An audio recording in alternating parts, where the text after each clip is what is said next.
جس میں بیٹھنا اسے حدیث کہتی ہے تبرک کرنا، تبرک کرنا، اپنی سورین کو، اپنی دوبر کی بائیں سائڈ کو زمین پہ رکھ دینا اور بائیں ٹانگ کو بچھا کے دائیں ٹانگ کے نیچے سے گزار کے جس طرح بعض ساتھی بیٹھتے اسے تبرک کہنا، وہ طریقہ حدیث میں ابن عمر فرماتے ہیں رضی اللہ تعالی عنہ، ترمذی کی حدیث میں تحفۃ الافضل شارح عبداللہ بن مبارک رحمہ اللہ فرمایا میرے گھٹنے اور میرے ٹخنے کمزوری کی وجہ سے خراب ہو گئے ہیں، ورنہ ابن عمر کبھی یہ تبرک والا عمل نہ چھوڑتا۔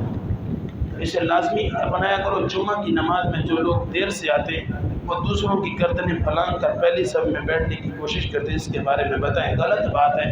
اللہ کے نبی علیہ السلام نے فرمایا، مسند احمد کی حدیث بھی ہے اور کتاب سنن ابی داؤد کی شرح عون المعبود، امام معبود نے لکھا ہے، عون المعبود نے لکھا ہے، جو بندہ حدیث ہے نبی علیہ السلام نے فرمایا گردنیں پھلانگ کے آتا ہے وہ سمجھو کہ جہنم کا پل پھلانگ کے جہنم میں جائے، ٹائم سے آیا کرو۔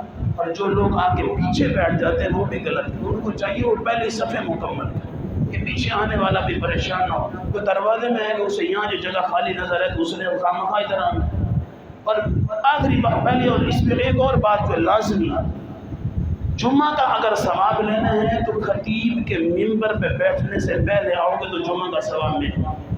فرشتے لکھ رہے ہوتے ہیں، وہ مشہور حدیث ہے کہ کسی کو اونٹ کی قربانی کا ثواب جو پہلے آتا ہے، پھر گائے کے، پھر بکری کا، پھر مرغی کا، پھر انڈے کا، حدیث کے لفظ ہیں۔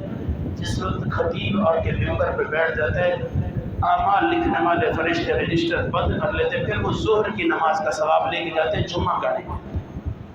اکثر لوگ جو موبائل پر آن لائن کام کرتے ہیں پھر اس سے پیسے کماتے ہیں، کہ اس طرح کمانا چاہیے، اس کی مختلف صورتیں ہیں۔ اگر کوئی بندہ انویسٹمنٹ کرواتا ہے، پیسے جمع کرواتے ہیں تو پھر کماتے ہیں، وہ تو بالکل ہی حرام ہے۔ کیوں؟ مبیع اور مشتری کا علم ہی نہیں۔ مبیع اور مشتری تمہارے پیسوں سے وہ کیا کر رہے ہیں؟ خنزیر خرید رہے ہیں، شراب خرید اور بیچ رہے ہیں، تمہارے پیسوں سے سود کا کاروبار کر رہے ہیں، تمہیں پتہ ہی نہیں۔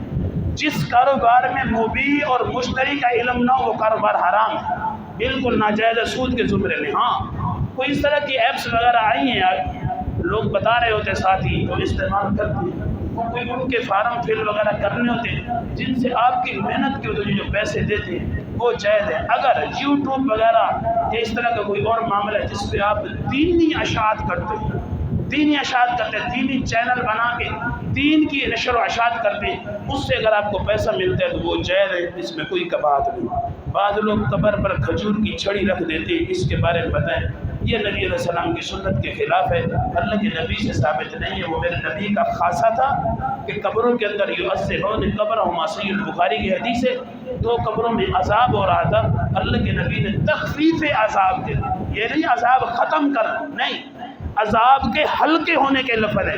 جب تک یہ چھڑیاں ادھر رکھی رہیں گی، خشک نہیں ہوگی، اس وقت ان سے عذاب ہلکا کر دیا جائے، ہلکے کے لفظ ہیں۔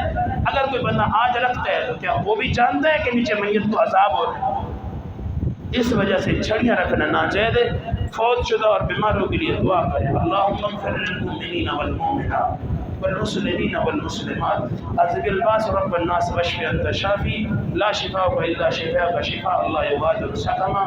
آخر دعوانا الحمد للہ۔